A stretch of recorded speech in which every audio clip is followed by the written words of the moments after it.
At InDigital, we know the public safety professionals hold themselves to a high standard. In fact, standard doesn't do it justice.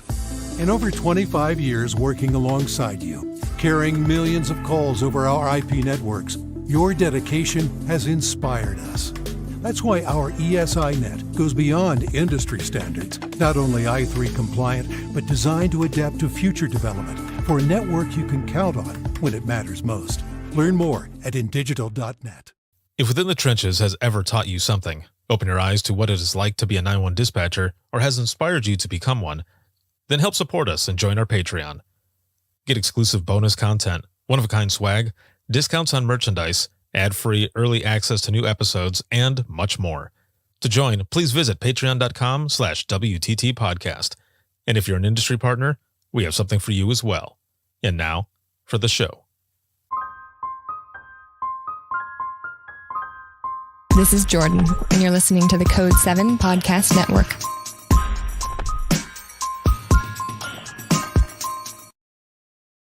Warning.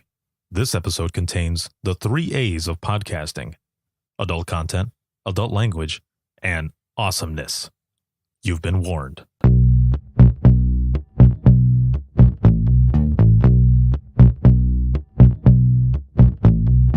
Welcome to Within the Trenches, true stories from the 911 dispatchers who live them.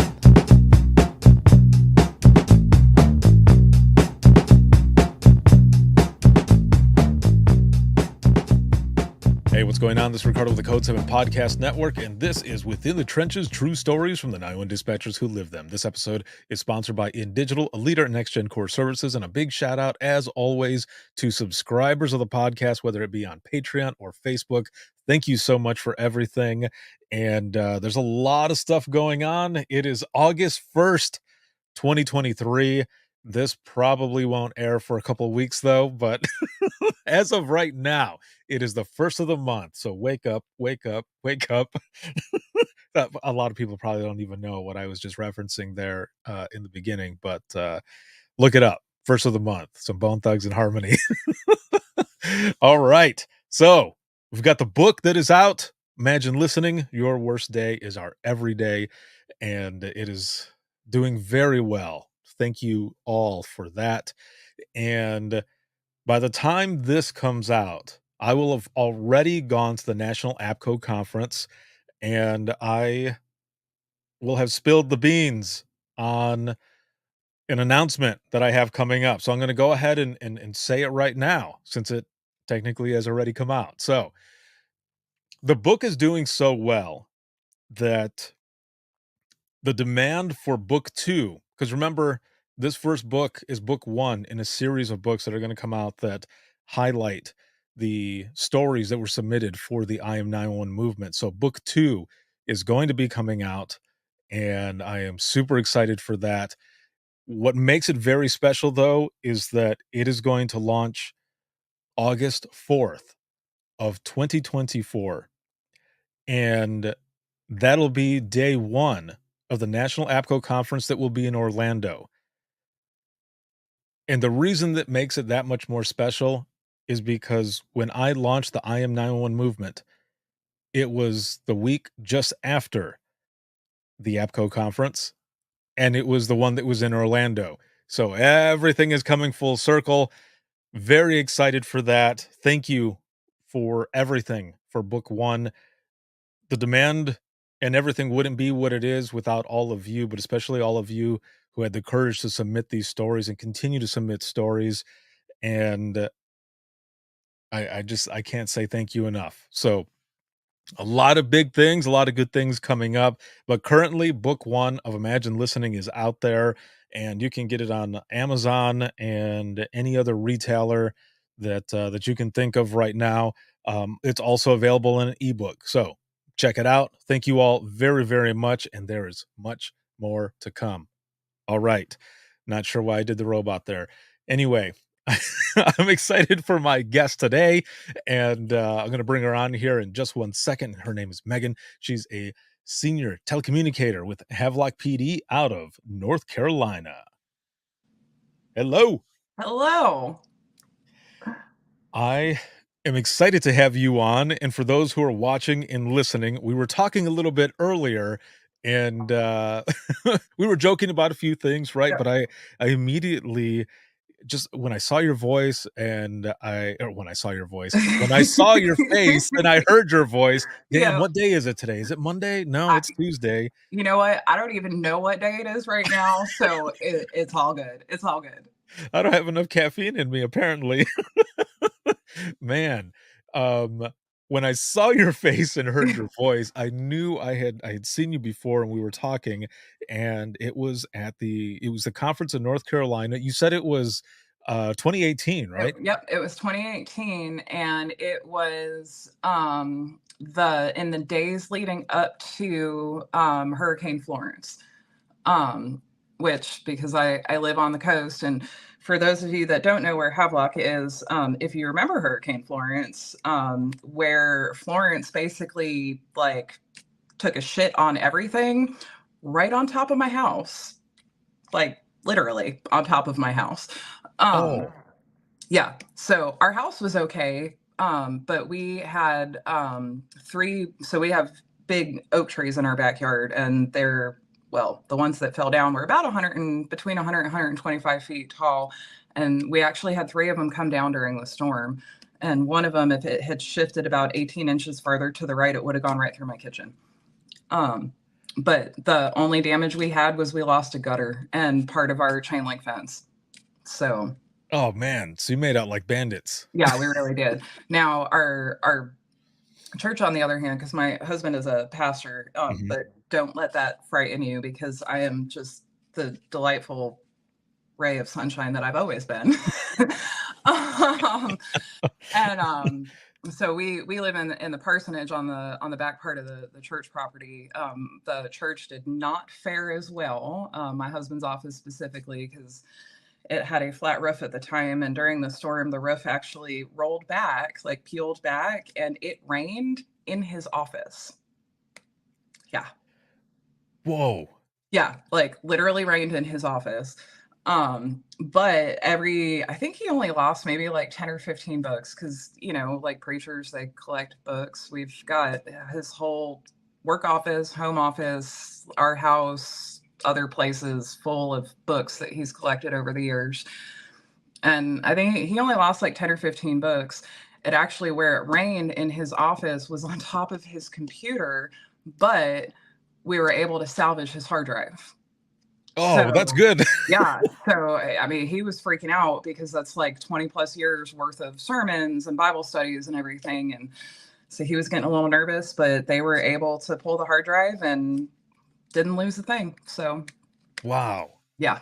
And so this is the after I had left from that conference and everything as well, because I remember that, and for those watching and listening, I think I've talked about this a little bit, but especially during that time leading up to when I was to leave, a bunch of people there that are good friends of mine that I've known for years, they were saying, "So when are you leaving?"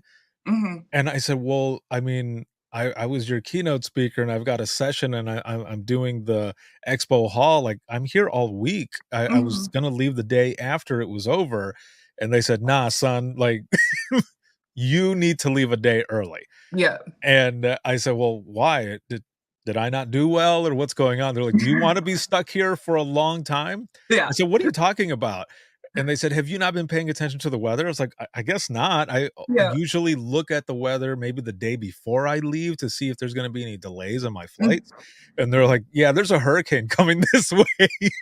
Well, and that one was because if you remember, they actually ended the conference like 2 days early, like Yeah. because we all had to go back to our various places.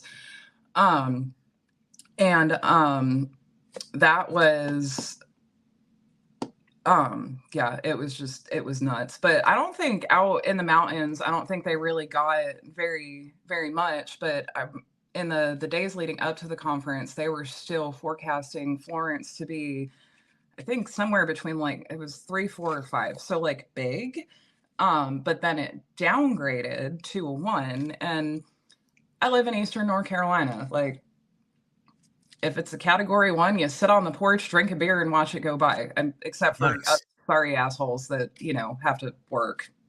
But, um, Right. I haven't actually been able to do a hurricane party in many years, which really makes me sad. But, category 1, category 2, like, you just all get together and drink and watch the storm go by and grill and have a great time. And if somebody has a generator, it's even better because it's hot in the South all the time, especially in the summer. Oh, of course, yeah, Yeah. and I always remember hearing, people, especially those dispatching out there, they would post on social media, "Have you gotten your milk and your bread yet?" Oh, Like yeah. I'm telling you, it's like drunk French toast. I don't understand. Anytime we have some major weather event, even one that like the power, hurricanes, like power will go out for hurricanes, right? It's the milk, the bread, and the eggs that everybody buys. And I'm like, I are you gonna make French toast? Like, what's going on? So I don't True, remember. and It was then a it was a handful of hurricanes ago. I don't remember which one it was, but it was a category 1. It wasn't Florence. It was a category 1, like it was just kind of like in and out in 12 hours. So when I got home from work, and we didn't lose power, like we had a couple branches. It took us, I don't know, maybe an hour or 2 to clean up the yard. So it wasn't major. When I got home, I had texted my husband I was on the way, and as I'm walking in the door, he's pulling French toast off of the griddle, and there's a beer sitting on the table next to my plate. perfect. And he was just like, "Look, I made you drunk French toast." And I'm like, "You're the best." Right, it's like, "I married you for a reason. Yes. Well done, sir." Yes. Oh, that is great. So, you've spent 10 years where you're Mhm. at, right? But you've got 15 years total in public safety. Yep. So, before we go back in time to how Mhm. you started out in public safety, I wanna ask really quick, if you kind of think back to Florence, what are Mhm. some of the calls you were taking? I mean, how crazy was it? Because I worked I started out my dispatching career in Central Florida, but Mhm. those, like, 3.5, 4 years that I was there and working in dispatch, Mhm. no hurricanes, no nothing. Really? Yeah, Oh, wow. nothing out of that time. Yeah, maybe a tropical storm, but Yeah. otherwise, nothing else, so it wasn't crazy, so I never had the chance to experience it. When I left, though, my Mhm. wife and our son ended up going back with her parents to visit for, like, I don't know, almost a month, Mhm. and, like, 3 or 4 hurricanes hit. So that was, like, 2004, Yeah. and it was when Florida got hit, like, 3 times in a row, Yeah. and they were out there. So that was kinda weird. So what was that like for you? So it was 21 days of my life that I will never see again. Oh, And man. it and it's also the reason why I have to dye my hair now. Um, I'm serious. So I always had like a little, like I'm in my late 30s. Like so you get like a little stray gray hair here and there, whatever. Yeah. Well, after Florence, my gray went, and I literally now if I don't get my roots touched up every month and just let it go, I will look like the Bride of Frankenstein because I have skunk stripes like literally on my temples. Um, but no, Florence was a little rough. Well, Mhm. it was really rough for a lot of reasons. And one of the big ones was because our whole side of the state didn't have power. So the cell phones weren't working, the internet wasn't working, none of the things were working. And so it made it difficult for the public to be able to communicate with us, because it took, I don't know, probably like 2 or 3 days after the storm blew out for them to get the cell phone service back up, because they actually had to bring generators out to the towers to power them up because of how long it took for the electricity to get turned back on in certain places. Wow. So what was happening is people were texting their family members in points wherever. Mhm. So, short background about Havelock. We are home to Marine Corps Air Station Cherry Point, which is the largest military air station on the East Coast. And so, consequently, we have a lot of people who are like from other places, and they're in Havelock for a couple of years while they're while they're stationed at Cherry Point, and then they move on. So, consequently, they have family like in anywhere you can think of. And so folks were texting their family members saying, hey, this is happening at my house. Water was coming in under the door, the shingles came off, water was coming in through the ceiling. Whatever, a tree just fell through my house, like whatever the case was. And so they're shooting off these short text messages. Well, then their people in out of state, other places are calling us panicking and going, well, you have to get somebody out there right now because they said that their house is flooding. Well, what do you mean by flooding? Like, are we talking about, like I'm going to have to replace the bottom 6 inches of the drywall and the carpet, or am I waist deep in my kitchen? Like, what do you mean? And they Right. wouldn't be able to tell us. And so, I mean, listening to these family members in other places around the country and in some cases around the world, like literally plead for us to help that was rough because so we because they had suspended emergency services because the storm came in on Thursday, and they suspended emergency services probably about somewhere between 7 and 8 o'clock at night, and then reinstated them about 7, 8 o'clock Friday morning because the wind speed had gone down enough because ambulances and fire trucks like to turn into giant windsocks. And they literally had to cut their way out of both fire stations. So we have 2 fire stations. One is attached to the police department, which is where our dispatch center is located. So like the ambulance bay or the bay is in the middle, police department's on one side, fire station's on the other. And then we have another fire station a couple miles down the road. And they literally started at both stations and had to cut their way to each other. Because Jeez. What I didn't know, and I actually didn't find this out until about 6 months later from one of our friends who's a meteorologist for the National Weather Service up in Montana, is that we actually had a whole bunch of tornadoes go through. So I'm born and raised upstate New York, so mountains, like not really familiar. Like I know what tornadoes are, I know what they do, but never really like been near one. But when we got up Friday morning, there's a little park kind of across from where the police station is, and all of the pine trees were like broken like toothpicks. And I just figured wind speed, hurricane, whatever. Well, fast forward a couple months later, we're watching the news and there's a tornado in Pickup someplace in the Midwest. And I'm looking at the pictures and I'm like, all of those trees look like the ones that were in City Park, which is like 1,000 yards away from where I was sleeping on Thursday night.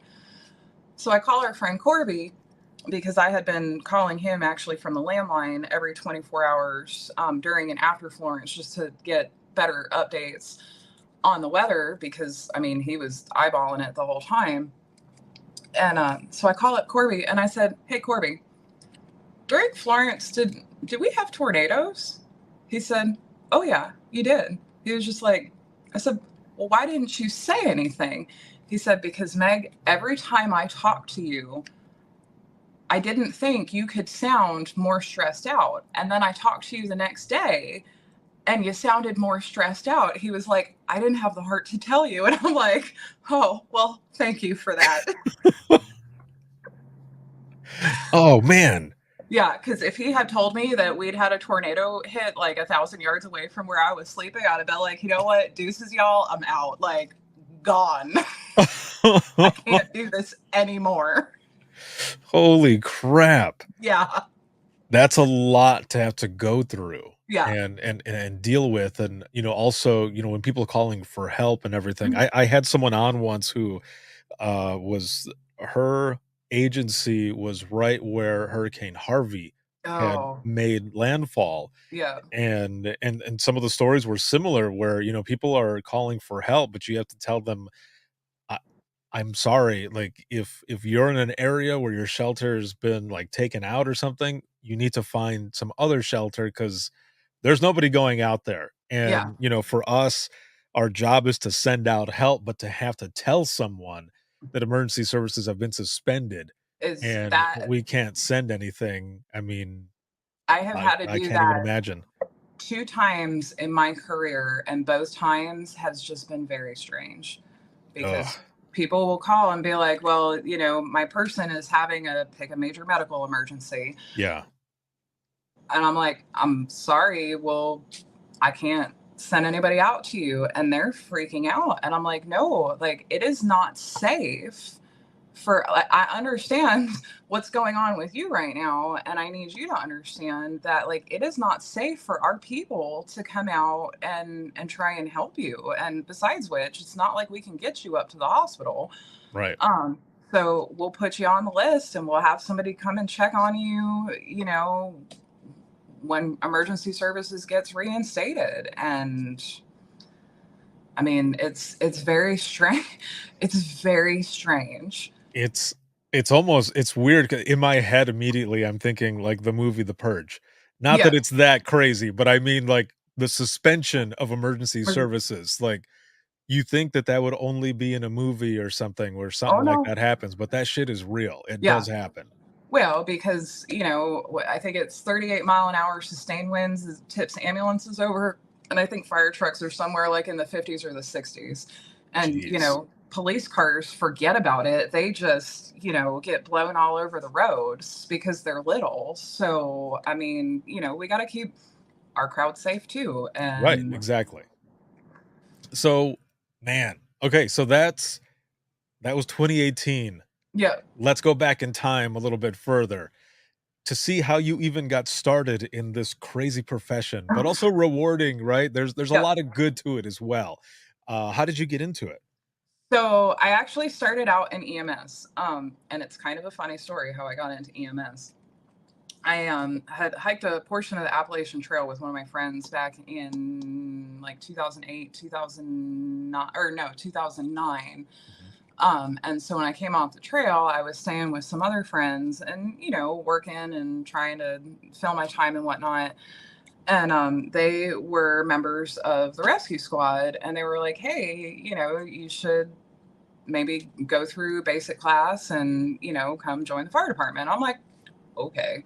I mean, because I was bored. Like, I didn't have a lot to do outside of work at the time. So I went through the basic class. And as part of that, you have to do your ride time with a medic. And this was when I was up in New York.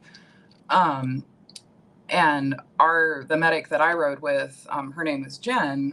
She was from a private company, and they do QRVs that kind of station them in different parts of the county. And I gotten to know Jen just through the fire station, anyways. And so I was doing my ride time with her, and we got some. I don't even remember what it was. Like, it was some kind of major trauma. It might have been like a wreck or something. Mhm. And so we're sitting there doing the work, doing the things, and get everybody packaged up, brought to the hospital, dropped off, and afterwards, she and I are drinking a cup of coffee, smoking a cigarette, and she looked at me. She was just like, "Megan, you're really good at this." And I'm like, "What do you mean?" She was just like, "You anticipated everything I needed." She said, "And you're only like halfway through basic class." She was like, "You really need to think about becoming a paramedic." And I'm like, "Okay." So, um, and it's still there is still that mindset out there that like you got to cut your teeth as a basic and then do a little bit of intermediate before you go to medic. And so I worked as a basic for probably about 8-9 months, and enrolled in paramedic school. Well, at the same time, I was working at a local hospital in the area, but they were going through like a whole merger thing, and I worked in registration. And as typical, the last one hired is usually the first one to go. So I had gotten laid off from my job at the hospital.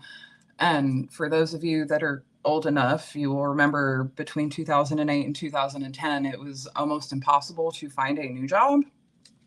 So I was having a hard time finding work, and while I was going to school.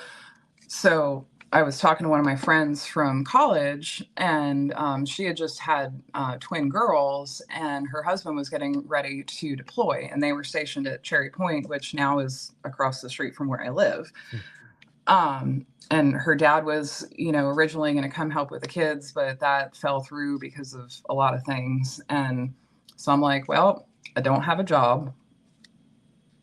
I'm not going to be able, in another couple months, I'm not going to be able to pay my rent. So, and I've been having a hell of a time trying to find a job.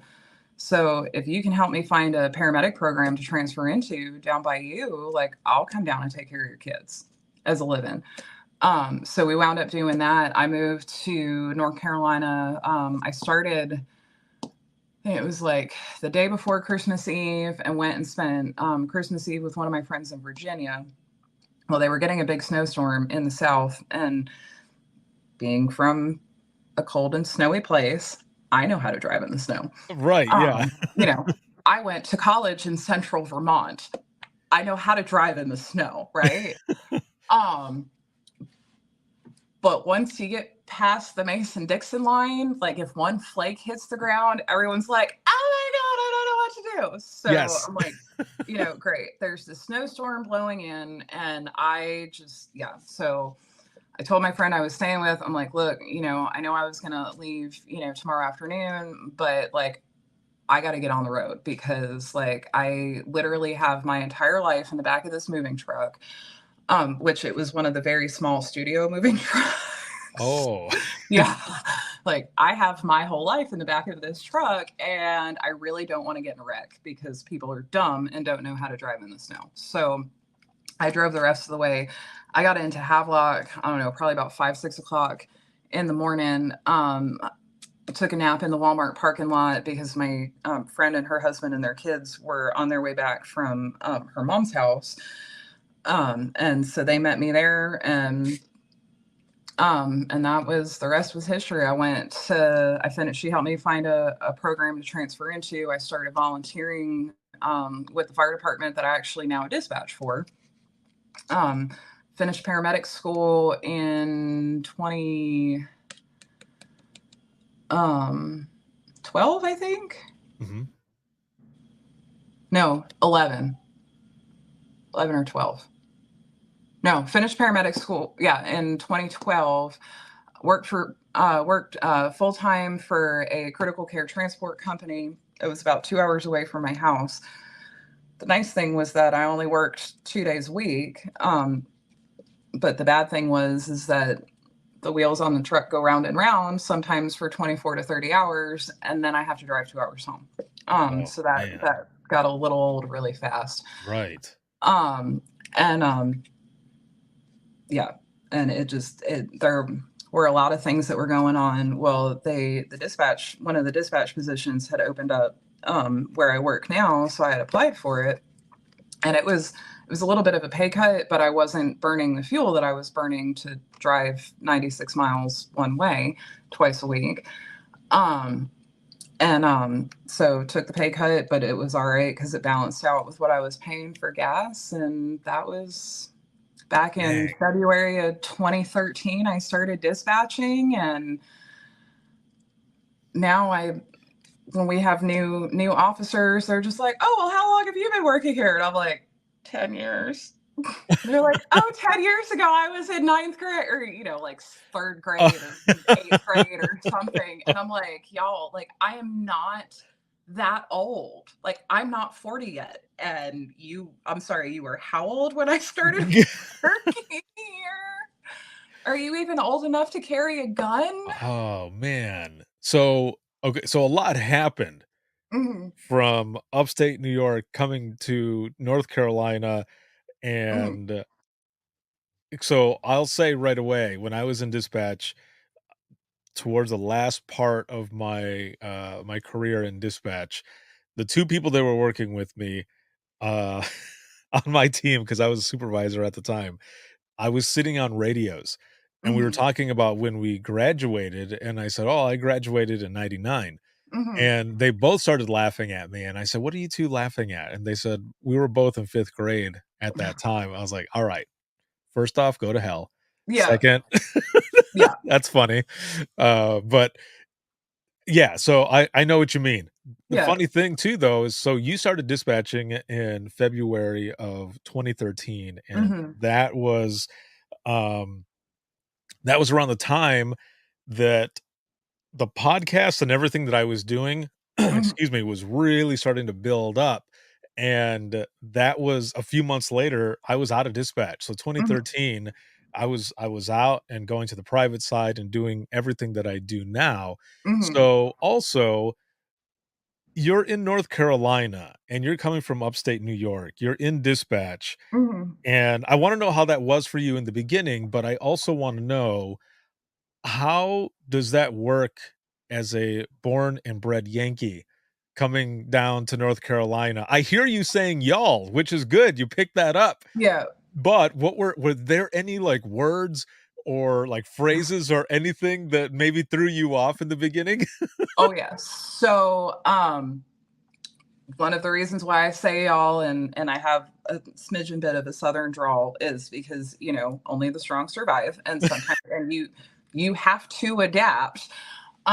Because when I was working for the transport company, I had a gentleman who he had fractured his femur. It was like 2 o'clock in the morning. We had to pick him up at a feeder hospital, bring him to the big hospital about an hour and 20 minutes away. It's 2 o'clock in the morning. The wheels on the truck have been going round and round since 8 o'clock that morning when we started. And I was tired, like tired. And so when I'm tired, pissed off, or whatever, is when the New York really comes out thick. So I'm exhausted. I go in, I introduce myself, and this man looks at me and says, "Where are you from, girl?" And I'm like, "Well, I live in Havelock. Like, what of it?" "No, where are your people from?" And I'm like, I was, born and raised upstate New York. "I'm not having no Yankee touch me. Blah, blah, blah, blah, blah, blah, blah, blah." Well, he looks at my partner, Aaron, who is a basic. And I love Aaron. Aaron is now a saint with the Lord. And he was an absolutely lovely person. And he always had my back. Um, and so he looks over at Aaron and says, "Where are you from, boy?" And Aaron looks at him. Aaron's got this really thick Eastern North Carolina Southern drawl. And he says, "Well, I'm from Askewville." And he was just like, "Oh, well, you can treat me in the back of the ambulance." And Aaron, without missing a beat, looks at him and says, "Well, sir, I'm a basic. Megan is the paramedic, and she's the only one that can give you the pain drugs." "Well, I'm not having no Yankee, da da da da da da da da." Okay, fine. But where we live, we have so our um, city jurisdiction is about 20 square miles, plus or minus a few, depending on who you ask. And that's for our police cars and our fire trucks. Well, our EMS jurisdiction is about 240 square miles, so we cover the southern third of the county. Well, in the way southern third of the county is a community called Harlow, and that is very much a generational area that like the roads that like George Road is like the Georges live on George Road. The Frasers live Oh, on Frasertown Road. The Cadets live on Cadet there's a School lot of Road. private drives then. Well, no, they're actually like that's just what they Oh, they're named just that for. prominent though? Yeah, they're just, I Oh. mean, well, because like geographic, like in your smaller areas, Yeah. you usually have a handful of, last names Yeah, yeah. um so my it was one of my very first EMS calls with Havelock, and we went down to Harlow, and it was for I don't even think I heard the it was dispatch came out as like an unknown medical emergency, I think is what it was, because this was pre EMD. Mhm. Um And so we literally call it 6 miles off the face of the planet because that's where you feel like you're driving. Because it takes 35 minutes to get to some of these places, like from the closer fire station. And this little lady standing out on the front porch going, "He's got the sugar. He's got the sugar." I'm living in North Carolina for less than 6 months. So my brain says this man is like walking around, with like a 5-pound bag of sugar, eating it, and maybe having like some kind of psychiatric emergency. Yeah. No. He was having a blood sugar emergency. So he was having a diabetic emergency, and his blood sugar had dropped. Because where we live, when you say that somebody's got the sugar, that means they have diabetes. Mm-hmm. Interesting. Yeah, Yeah. I mean, I thought that's where you might be going with it, but Mm-hmm. I needed that confirmation, right? I Yeah. didn't want to Yeah. be wrong. Yeah. When they say somebody's got the sugar, that means they have diabetes. When somebody is having a fit in the South, they are not having a psychiatric emergency. They're having a seizure. Found that one out the hard way too. Oh, really? Oh, yes. Oh shit. Okay. Yeah. So, learning some of the different vernacular, and then the folks that live down in Harlow that have been there for generations have a very specific dialect.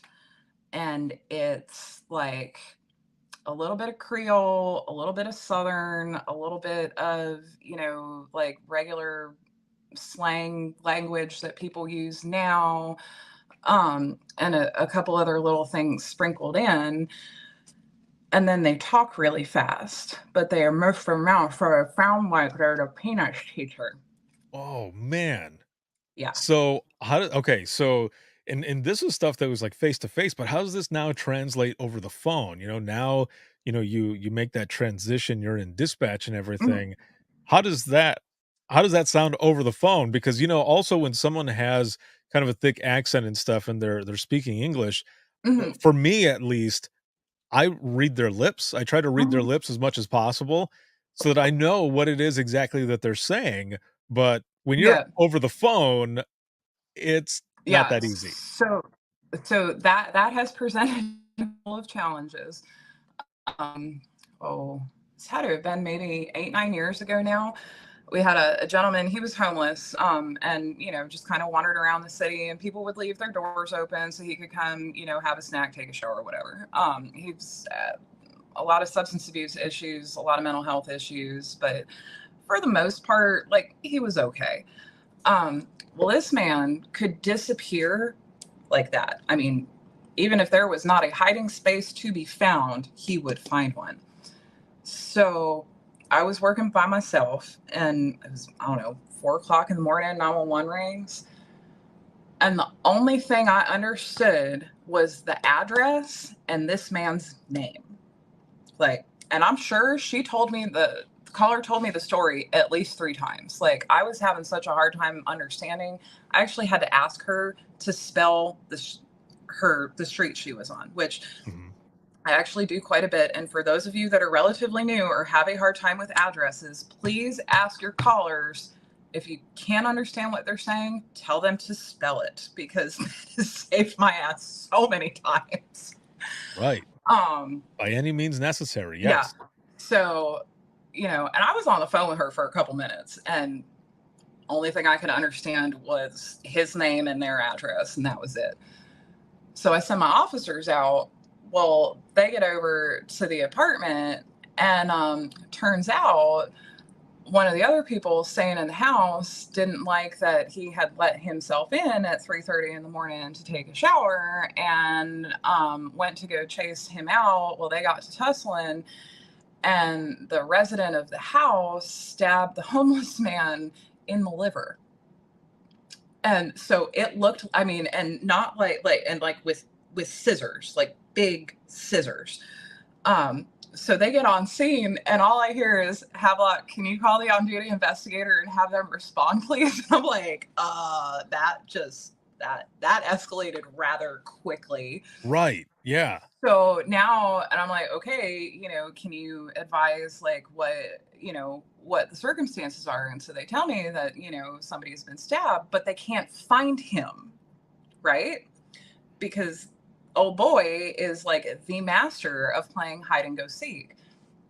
So they are out, I mean, like following the blood trail. And I Yeah. mean, you guys know, like after a while, like all bleeding stops eventually, right?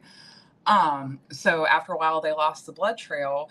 Well, he was probably about 500 yards down the road across the street, tucked up under some bushes at another apartment complex. And yeah, it was a mess. But like that was I to this day. I mean, I still have that recording. I'll go back and listen to it like for training purposes with my new folks, and I still can't understand what she's saying. Wow. And I know the whole story now. Right. Yeah. Holy crap. So was this like early on in your dispatch career? Or was this Yeah, like this in the was middle or no, this was probably maybe like a year or two in, I think. So yeah, it was very early in my career. see, and I think that's one of the things too that people don't understand is that, you end up hearing a clip, right, in the news or whatever, and Mhm. you start reading comments and people are commenting saying, "Why is the person asking so many questions? Why is the person doing this or that?" Until you're in one of those moments, you don't know, right? Yeah. But also, if you have someone with a thick accent or someone who's using a lot of slang or just the fact that people are in an emergency where they're Or freaking out. or somebody who English is not their first language. Right, yeah, it's Mhm. it's hard to understand that person, and what people also have to know that even though this is a profession that demands almost perfection, we're also human. Yeah. And our ears, like, it's not like we're trained a certain way, but it's still hard to understand people, Oh yeah. especially, you're listening to that person, you're trying to figure out what they're saying, but this ear is also listening to whatever else is going on in the room and Mhm. the radio, and you might be typing at the same time. Yeah, and your partner and whatever's going on down the hallway. Right, yeah, Oh there's yeah. a lot to this. So to have someone who is speaking in a certain way, Mhm. and it's hard to understand. I mean, that's why a lot of times right in the beginning, especially if it's a landline, Mhm.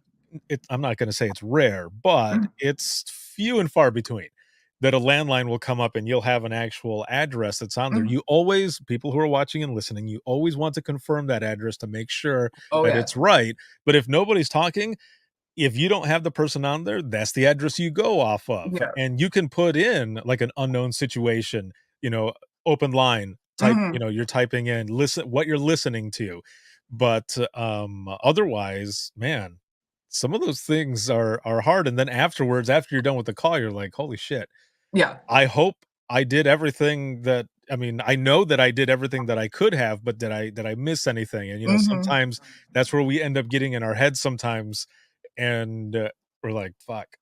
Yeah. Oh yeah. Well, can I do a little plug for Rapid SOS real quick? Of course, go Okay. ahead.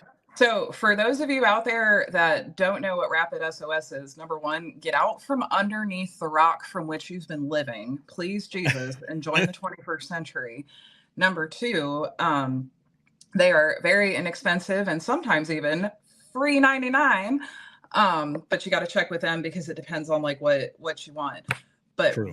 Rapid SOS is fucking amazing. And if you guys are the people that work at Rapid, if you are listening, I love your product because it has gotten my ass out of so much hot water so many times.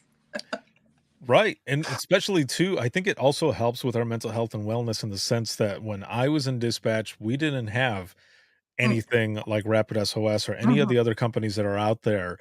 Instead, it was me trying to reach out to the cell phone companies and hope to God that Yeah. they have some sort of information. Otherwise, you can't find that person, and you end Oh up yeah. and if that's the end of the call, you That's end it. up leaving with Yeah. blame, shame, all of this stuff on yourself because you were the one handling that call. If Hmm. you can't find a person, you can't find a person, and Yeah. that's the part that sucks the most. So Oh yeah. technology now way better, and I think that would have definitely helped me with my own mental health and wellness because we would be able to find somebody. Yeah. Well, and Rapid for us, we've only had it, I think maybe almost 2 years now. And so I've been using it for less time than, you know, I've only been using it for a very small portion of my career. But you're Mhm. absolutely right with the mental health, because like that, I mean, obviously, yes, you always verify your address, because sometimes they're calling 911 from their house about something that's going on like somewhere else. Right, Um, yeah. but it at least gives you a starting point, and you can, get it, if nothing else, like a 2 or 3 houses that if you can't get anything else, you can at least give your crowd a starting point, and not like, oh, well, they're within 1,500 yards of this side of the tower. Right. Yeah. Yeah, exactly. Because some of that is not the best thing there when it's Mm-mm. happening. Um, so before we get into some of the questions that I have for you on some specific things that we were Mhm. talking about earlier, do you out of your time in Mhm. dispatch and everything, is there and of course only if you feel comfortable sharing, but are there any calls that kind of stick with you? Yes. So, and well, let me preface that with mental health has always been a very big thing in my life. I have it runs like mental health issues, illness runs like wildfire on both sides of my family. And I have been diagnosed with depression, social anxiety, and PTSD. Like, I'm not afraid of it. It doesn't, my mental illness does not define me. Mhm. It is just what it is, because that's how my brain is wired. Some of it's genetic, some of it's environmental. I mean, there's all kind of things. So for those of you that are having issues, do not be embarrassed about it. I am 38 years old, and I will be taking antidepressants for the rest of my life, and I'm really okay with that, because it makes me like more tolerable. Um and don't be afraid to talk about it. So back to my the one that sticks out. This was a couple years ago. I don't remember how many. It was maybe like 4 or 5. I was working a Sunday night, and the person that was supposed to work with me got sick. They couldn't find anybody else to come and work with me, so I was by myself. And so about 7:30, 911 rings, and I almost came out of my chair. Now, I have seen and heard a lot, like a lot. I've scraped things off the side of the road. I've had to check under tractor trailers for small children after car wrecks. I've, listened to people, involved in violence, while we're on the phone and they're actively getting the shit beat out of them. Um, I've heard a lot. But this one hurt me in places that I don't always like to talk about. And what it was a couple. They actually lived like, I don't know, 7 houses down the street from me. And I just knew them like in passing, walking the dog. Like if they're sitting out front, just wave, hey, how are you? Like we weren't on a first name basis. But she had gone grocery shopping, and in the meantime, her husband had been suffering just from a lot of chronic illness issues, and decided that he didn't want to do it anymore. So he went out on the back porch and shot himself in the chest. She gets home from grocery shopping about 7:30, finds this, calls 911, and all I hear is her screaming. And I can, talking about it right now, I can still hear it. I'm getting goosebumps, because it just thinking about it makes my skin crawl. And that one I had a very hard time with. I just could not settle after that one. And part of it was also around Christmas time, and Christmas for me, like emotionally, is not like the greatest time in the world, because growing up, it wasn't like we did not have a lot of warm, fuzzy, happy memories around Christmas. And Mhm. I've come around a little bit because my husband loves Christmas. We actually decorate like our entire house. Well, So I've, gotten a little bit better about it, but just emotionally, Christmas, like that time of the year is very rough for me.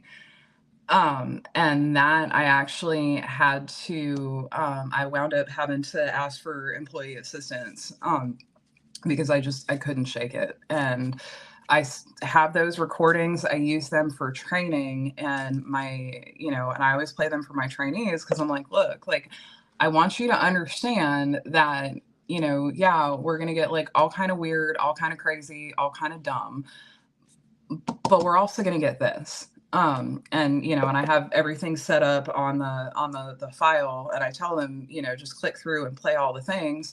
And when you're done, come get me. And they're just like, well, you're not going to sit in here with me. I'm like, no. I listened to it once live, and the only other time I listened to it again was when I was pulling the recordings. And I have not listened to it since because it hurts. Hearing that scream hurt my soul, which is saying a lot because I'm a salty, crusty old bitch. I love that you add a little humor in the end there. Yeah. That's also kind of like in a way a coping mechanism for people Yeah. who don't know. Our humor, we Yeah. use humor to deflect sometimes, but I'm glad that you're able to throw that in there as well. Mhm. Yeah, go ahead, continue. I just wanted to mention that because Yeah. that was a good spot. No. Well, and that's, I always tell our crowd, our new dispatchers, our new police officers, firefighters that have never worked in the industry before. I'm like, look, you're going to see and hear a lot. And about a third of it is going to come out of my mouth. And you will know when we are having a hard time with something because we're not cracking jokes about it.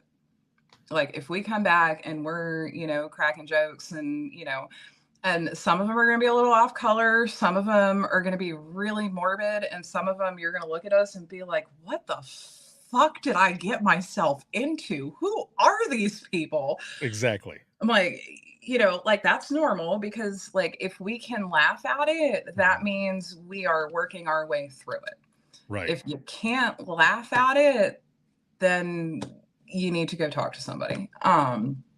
And I've always told all of my crowd on both sides of the microphone, like, if you need to talk to somebody, like I'm here. Like, it doesn't matter day or night, if I'm working, if I'm not working. I live in city limits. So if I've got somebody that's having a rough time, and come on and sit on the porch and we'll talk about it. Or, if I'm working, like we'll go out back for a smoke and we'll talk about it and just, tell me like what's going on. And the other thing for all of you lovely yahoos out there that think that you're completely indestructible, you're not, number one. And number two, talking about it and sharing it is one of the best ways to unload some of that baggage, because if you carry it around with you, you will implode. And I've seen it happen with other people. We actually, over the years, have had several officers that have, dispatchers and firefighters that have parted ways with their employment at our agency because of the issues that were unresolved in their private lives, and with their mental health, and it just made them implode. And so they are no longer employed with us. And some of them have not ever been able to get back into the industry because of that implosion. And not for lack of trying, but because of the things that happened with them. They are not able to work in public safety anymore. Jeez. So yeah, I agree. Being able to talk about it definitely helps. I mean, that's how I started everything that I do now. And I have found that there have been people that I've spoken to in the past who have said, yeah, no, I'm not going to share any of that stuff because that's what rookies do. That's what rookies do. They're just seeking attention. that's And bullshit. right. And what I found was that a lot of people who end up saying things like that, they're the ones who really need to talk more. Like Oh they're yeah. the Well, ones who have had stuff buried and they they don't want to visit it. Yeah, and they're the ones that are wind up imploding and, I Mhm. mean, and blowing up their entire lives in the process. Yeah, I mean, and that's what I've seen is the ones that don't wanna talk about it and don't want to, seek the help that is necessary. And, like, not saying that, like, everybody has to be in therapy all the time. I mean, I'm literally, like, in and out of therapy, like, I'll do a couple months stint, like, everything's good, and then, a little bit of time will go by, and I'm like, "Man, I think it might be time to go back and talk to my therapist." And so, right. like, it's not like an everyday, all the time thing, but, and telehealth, can I tell you, like, best friggin' thing that came out of COVID? Telehealth, because I can talk to my psychiatrist on the cell phone now, and I don't have to drive 35 minutes for a 5-minute appointment. Right, exactly. And also for those who are watching and listening, for those who have not shared or for those who say what I was mentioning earlier, that's not shaming or anything. All I'm Mhm, saying is that those folks need to, when they're ready, mhm. share. Yeah. But don't shame me for sharing, Oh, yeah. like Yeah, if yeah. I'm talking and telling a story and someone is giving me shit saying, "Oh, that's just what rookies do." Mhm, No, I got to a point where I was ready to talk about it because mhm. I was just like that person or other people before where I was bearing all of those calls and it was for me personally not the right thing to do. Yeah, So once I started talking about it, then it helped make things a lot better. So when people are ready to talk, please do so. yeah, But and if don't shame others for wanting to get help yeah, themselves. and if you don't wanna talk to your coworkers, again, telehealth. You can do it from the privacy of your own cell phone, from the privacy of your own home, and nobody ever has to know. There you go. Lovely. Yes, and I love that you speak so openly also about, some of the things that bothered you and how Mhm, it helped you and how, you were saying that you're good with the fact that you'll be, taking medication for yourself mhm. for Forever. however long, for Yeah. forever, whichever. It's good to be able to say that because it also gives others, Mhm. that motivation or it inspires others to be like, "You know what? I accept this as well. I'm Yeah. good with it, and we're gonna continue to go," because sometimes people are in denial, Yeah. sometimes Well, people, they don't wanna accept it, but and I tell folks, you can control your brain chemistry about as well as you can control the weather. there you go. So, I mean, last time I checked, I can't control the weather. I mean, Right. maybe somebody else can. And if that Yeah. person is around, like, please call me because I don't know what the heat in. So I'm up in Wisconsin right now, and the weather is lovely up here. However, at home, I'm pretty sure the heat index is like somewhere in the triple digits. Uh, Um, so if you do have the ability to control the weather, please call me because I would like to put my order in for a nice balmy 78 degrees year round. Right, yeah, that's almost like some Cloudy with a Chance of Meatballs or some Back to the Future Yeah, Part 2 shit right there. yeah. So it's been awesome to have you on and to share a lot of how you got started, your Mhm, thoughts on mental health and everything else, but there's a couple things, maybe 2 or 3 actually here that I wanna visit really quick. mhm. So, first off, um, there was an alligator incident Oh, with a yes. rope one time, was there Yeah. not? Oh, yes, there Take me was. through that. Okay, so this was a couple of years ago. So where we live in Eastern North Carolina, we are about 18 miles in from the ocean. So we have like brackish water or whatever, and we are in the middle of the Croatan National Forest, right? And so critters live in the forest. And some of our indigenous critters include alligators because we live in a fairly, temperate climate. Like I said, it's triple digits heat index right now at home, I'm sure. Um, and so we have like a lot of waterways and, creeks and ponds and things where we are. Um, and so one of the subdivisions has a retention pond that has ducks. Um, and, you know, apex predators are going to apex predator. They're going to go and live in a place that has an ample food supply. So consequently, Alligator that year decided like, hey, I'm going to go live in this retention pond because like there's food here. Alligators don't care if that retention pond is surrounded by a housing subdivision. Like, Gator's going to do Gator things, right? Right. Because wild animals. Exactly. So this gator goes and moves into the retention pond, and so people started calling and complaining. So we called wildlife out, and the biologist came out, checked the gator. Well, they couldn't relocate it because it had nested, right? So you can't move gators while they're nesting. You can't, like, you have to wait until they're done. So biologist said, you know, unfortunately it's nesting, we can't move it. Like, we'll revisit this later. Okay, fine. Well, because alligators do alligator things, and when they're hungry, they eat. The gator ate one of the ducks in the retention pond. And this is a wild duck. These are not like pets, right? Right. Yeah. Like, this is just like a duck. Circle of life type yes, thing. Right? Because, you know, apex predator. So I'm sitting in dispatch on it was like a Saturday or Sunday morning, and phone rings. Oh no, 9, 10, 11 o'clock. And how about police department? How can I help you?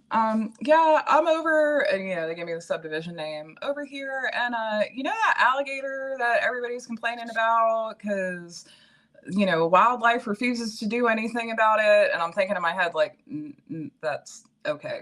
No, but okay, continue. Right. Like, there are reasons why they can't move it. Well, it ate one of the ducks in the pond, and you know, everybody's been really upset because, you know, everybody refuses to, you know, to do anything about it. So we decided that we were going to handle it ourselves. And I'm like, okay, giddy up. No. Oh yeah. And I'm like, all right, well, I don't hear any screaming in the background. Right. Yeah. So either that's really good or really bad. I'm not really sure like which way this is gonna go. And I'm like, okay. So he was just like, yeah, so we decided we were gonna catch the alligator. And I'm like, okay. I said, and did you catch it? Oh yeah, we caught it. I'm like, well, what did you catch it with? Oh, we caught it with a rope. You caught it with a what now? Oh yeah, we caught it with a rope. It's on the rope right now. So in my head, I'm thinking, you know, like alligator on, you know, like they're walking the alligator on rope, like you walk a dog, right? And I'm like, all right, like, yay, rednecks. Ladies and gentlemen, I live in the South. Oh, I'm man. like, all right.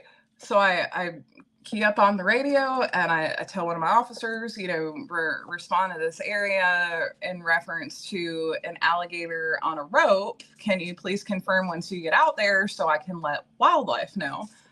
I can hear like everybody laughing while I'm putting this out. And they're just like, and the officer I sent out there, how about, can you repeat that, traffic? I'm like, I did not stutter. Just go. Oh.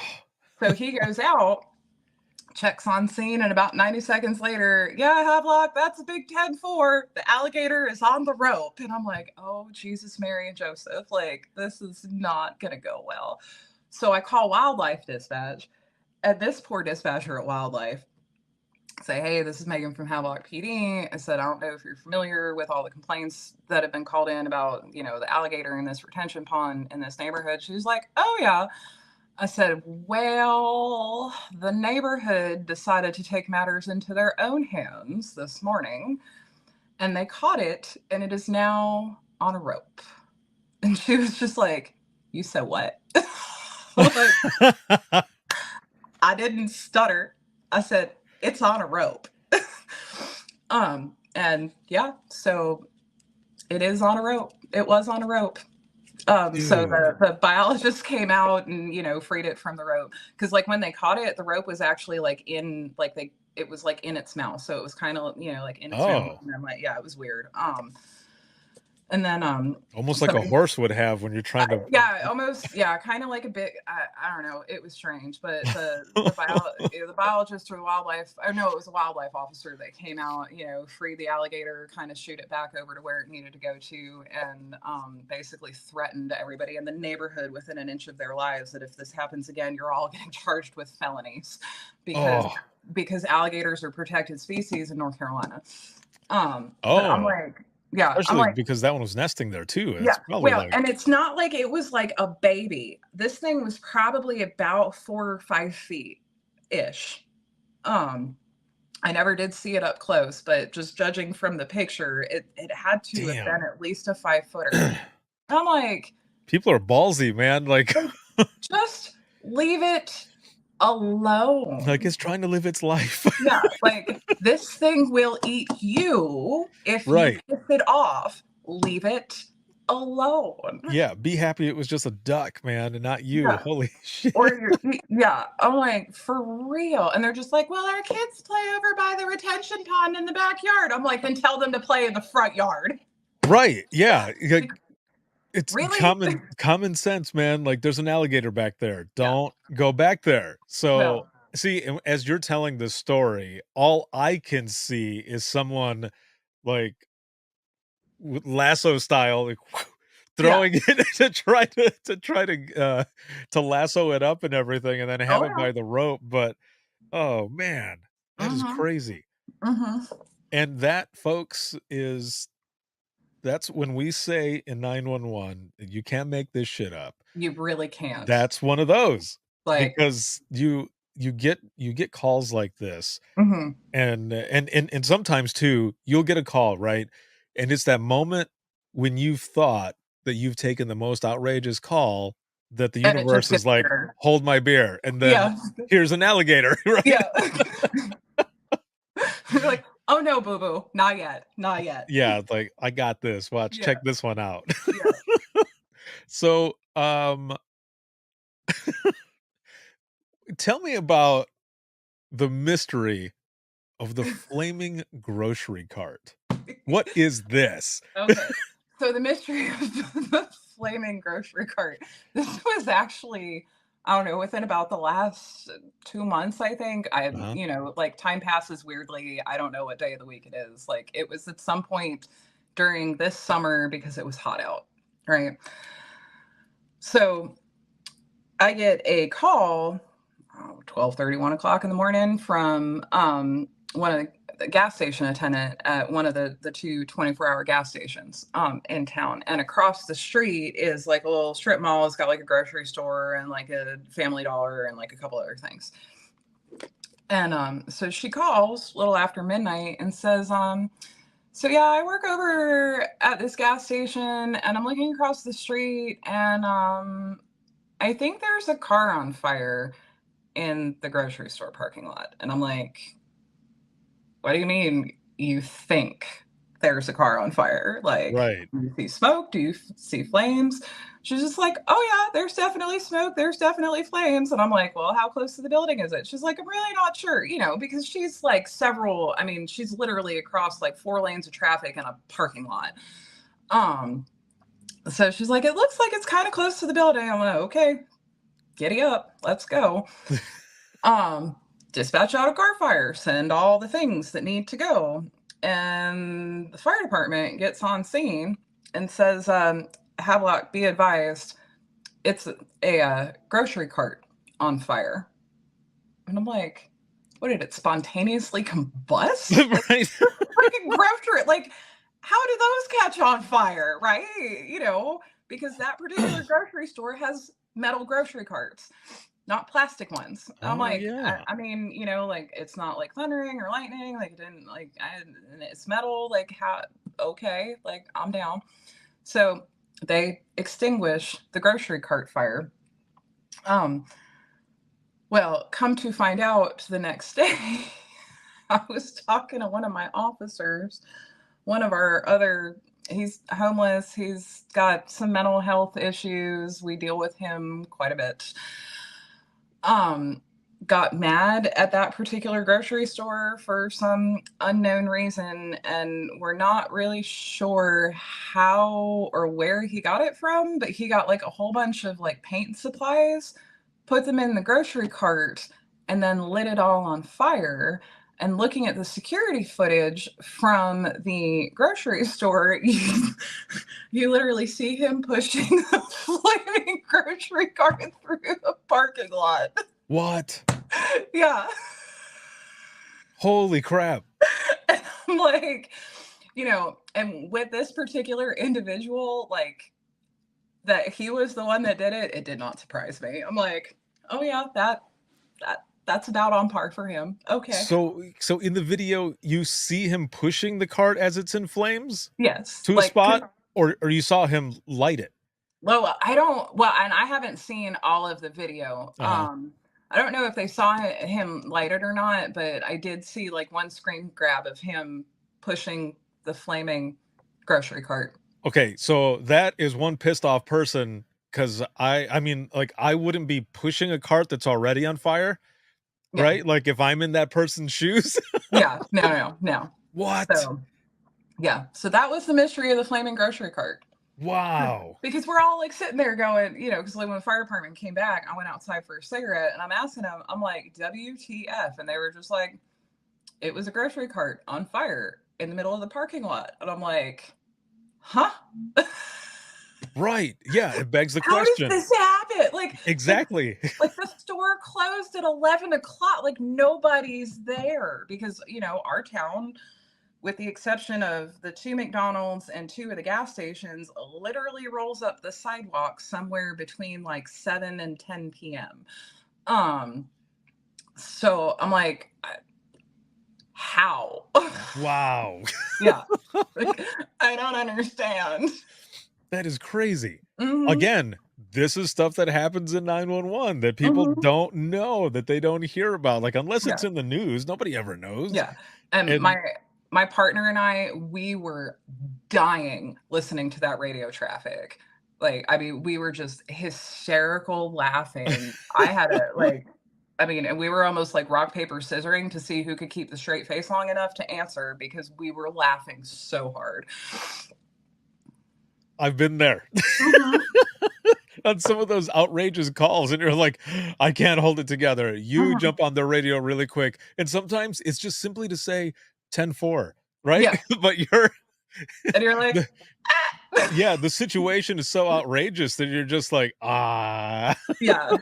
Okay. Yeah, it's just a quick press of the button. 10-4. Yeah.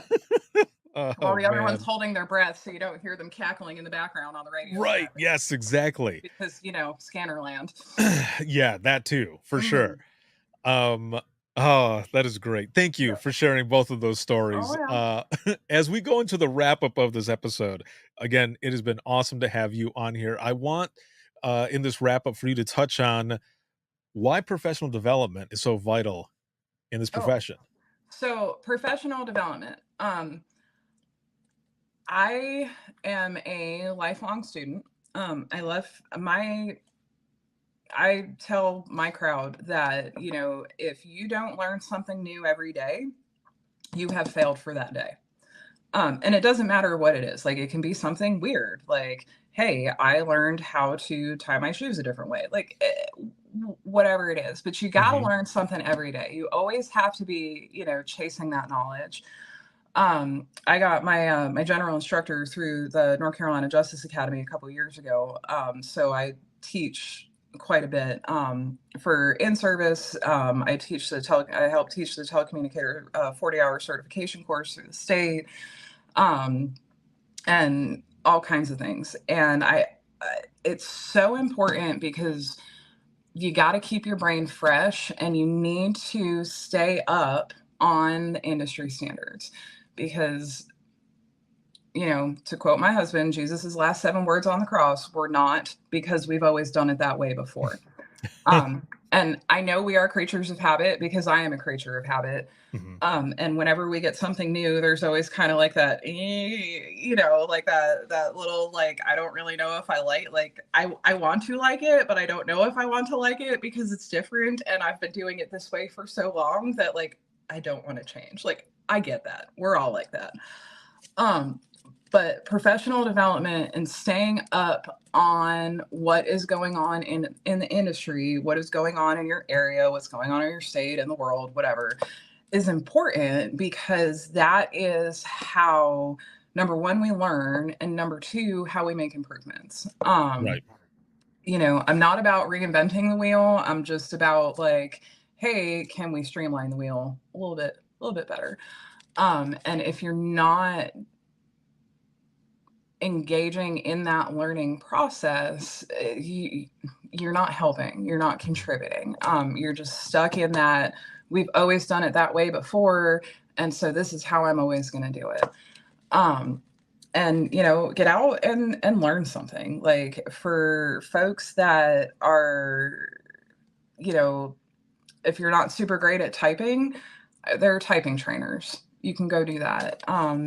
For folks that have a hard time dealing with emotional callers, there are in-service classes for that. For folks that want to have a better understanding of, like, what's going on around, them, like for us in North Carolina, we get what's called through the Justice Academy, we get what's called a legal update every year.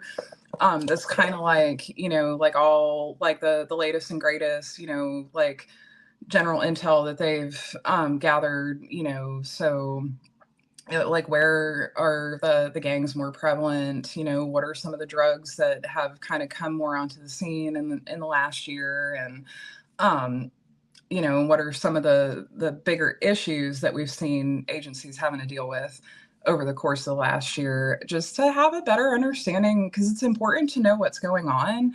And it's also important to stretch your brain, because if you don't stretch your brain, it's not going to work. Agreed. Yeah. We have, she's actually our records clerk now. But when she started, she was one of my dispatchers, and she was second career. And I love Miss Donna. Like, everybody at our department loves Miss Donna, and every department needs to have a Miss Donna, because she is just fabulous. And I share some of the CAD administrator duties with her.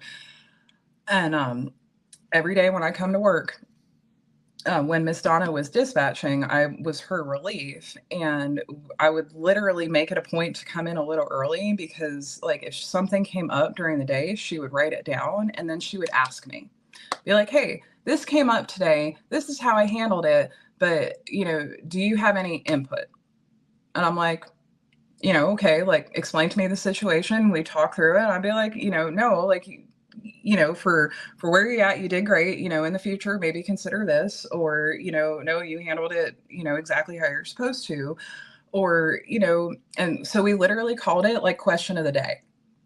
Like, bug your supervisors, bug your folks that have been there for a minute, bug your folks that, like, if you're not super great at doing missing person entries, I know there's somebody at your agency that is, like, Right. bug them. Be like, learn me. Knowledge is power, man. Yeah. And it's not about, knowledge is power in two different ways. It either empowers you, or you use it to have power over other people. I am all about the empowering. Mhm. I got a lot of stuff floating around between these 2 ears, because I've been doing it for a hot minute. But I always make sure that, I could cross the street and get hit by a bus today. Like, it could happen because I'm in downtown Milwaukee. But, I've made sure that everybody, all of my dispatchers, have all of the pieces parts that are floating around. I can't download it all into one brain. I mean, I can't even, like, download it enough to be able to just sit and, like, write it out, because, I mean, you guys know how that works. But, like, over time, like, I have one of my dispatchers, like, she is very detail oriented for, like, NCIC entries. And so I, kind of plucked into that. And so she, I mean, like, she's good. She's very good.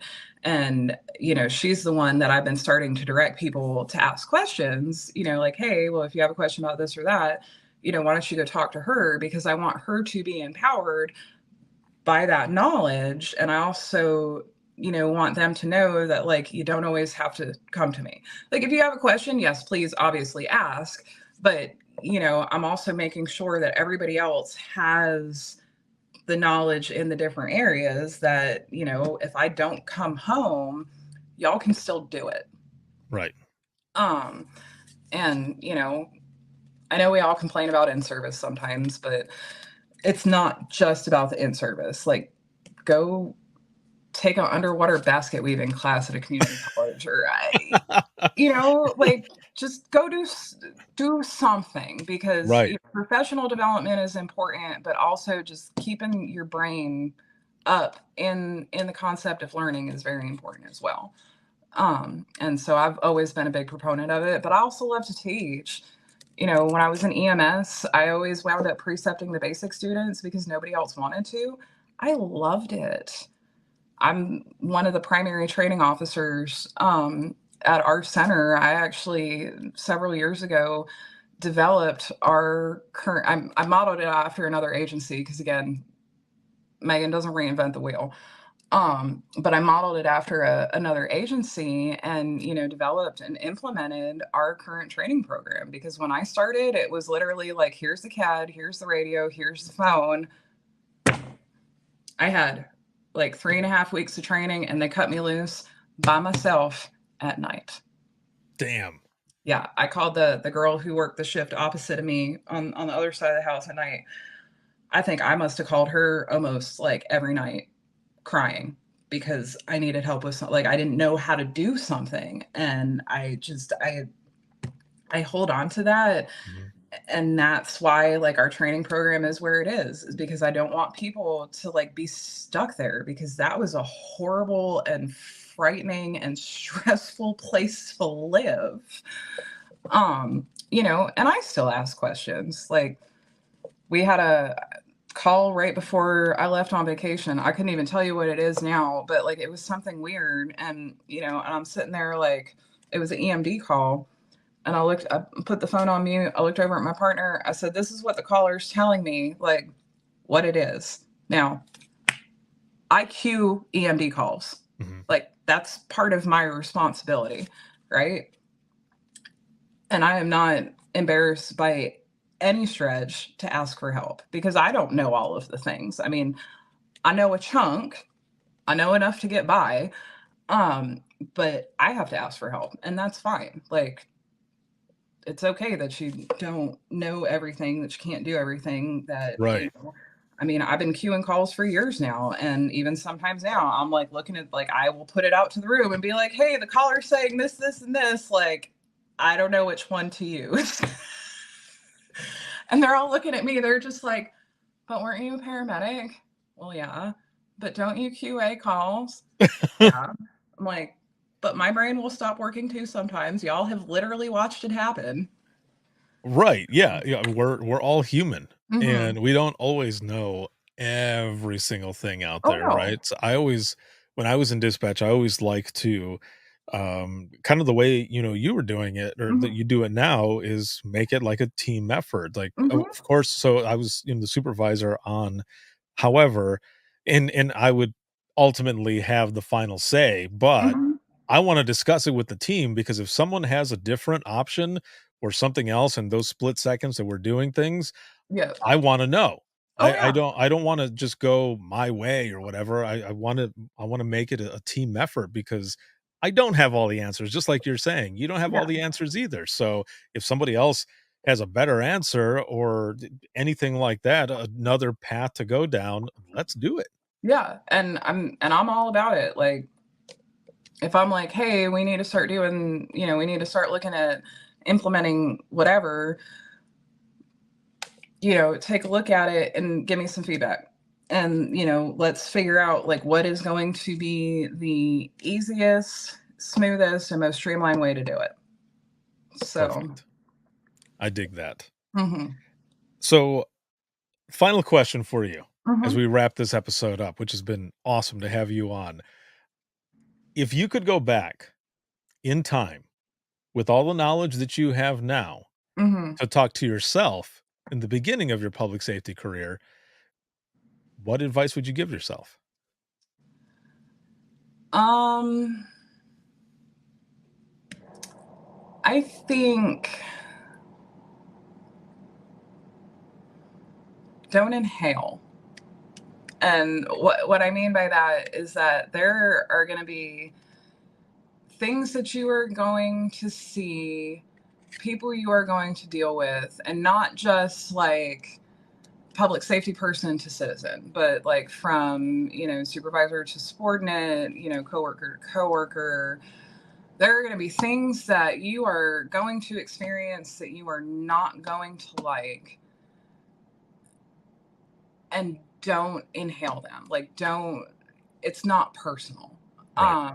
And I think if I could go back and tell my 20 something year old self that, it would have saved me some heartache. I still, I mean, again, we're human. So like, it's not like I can let everything roll off my back. There are some things that I know I shouldn't inhale and keep with me, but I do. Um, but I think just learning how to not like take that stuff and just uh, like get stuck on it. I can't think of a better word. But like just make that like the center of your universe for that couple minutes or that day or that month, because all it's going to do is drive me nuts. Like, Right. sometimes, like Elsa says in Frozen, let it go. That's right. um, Perfect. and I struggle with that too. Like, there are still things that I will get stuck on from time to time, but Yeah. not like I used to. Um, and like sometimes I'll come home from work and my husband will ask me, how work was, and I'll tell him about, just like some of like the politics or like something that's like not even like, call related. And he looks at me and he's just like, well, what does Elsa say about this? And I'm like, I know. um, it's just, don't carry that crap around with you, because we carry enough. That like, politics are politics. You're not always going to like everybody that you work with. You're not always going to like everybody that you work for. But that too shall change, because I am on my 1, 2, 3. I am on my 4th police chief, and he's actually getting ready to retire soon. On my 1, 2, 3, 4. Wait, 1, 2, 3, 4. I'm on my 5th lieutenant. And that may change after the chief retires. So, things change, even at small agencies like mine. That it's not always going to be that way. So just let it go. Awesome. Love it. Thank you again, Mhm. Megan, for being on. This has been a lot of fun getting to know you, hearing these stories, just all of it. Thank you very much for coming on, but also for the job that you do. Thank you. Well, thank you for having me. I appreciate it. It has been a fun time. Hmm. It's been excellent. So I will be right back here with you in just one moment. All right. And for those who are watching, listening, if you have any comments, questions, or you want to be a guest on the show, you can email us, and that is going to be wttpodcast@gmail.com. Once again, that is wttpodcast@gmail.com. This episode has been sponsored by In Digital, a leader Next Gen Core Services. And a big shout out, as always, to subscribers of the podcast, whether it be on Facebook or Patreon. Thank you so much for the support. I wouldn't be able to do everything I do if it wasn't for all of you, but especially all of you who are currently watching, listening, sharing, supporting, all of it. Thank you so very much. You can follow me on social media, email me, all that good stuff. If you just simply go to links.co/WTT podcast, and that's links with 2 i's.co/WTT podcast. You'll find everything on there, all of my social media, where to find me, where to email, where to listen to the most recent episode, where you can purchase a copy of Imagine Listening Your Worst Day is Our Everyday, and where you can become a subscriber of the podcast, help support us. You can get bonus material. You can get episodes a week early before everybody else, and discounts to the store, swag, all different kinds of things. And also a link to that store is on there. So once again, that is linkswith2eyes.co/WTT podcast. This can be seen on Facebook, YouTube, LinkedIn Live, as well as Twitter, or X now, I guess is what it's called. It's Twitter, either way. And you can listen to the audio versions of every single one of these episodes 24/7 on Apple Podcasts, iHeartRadio, Spotify, your favorite podcasting app, and withinthetrenches.net. Have a good one, everyone. And we'll see you in the next one.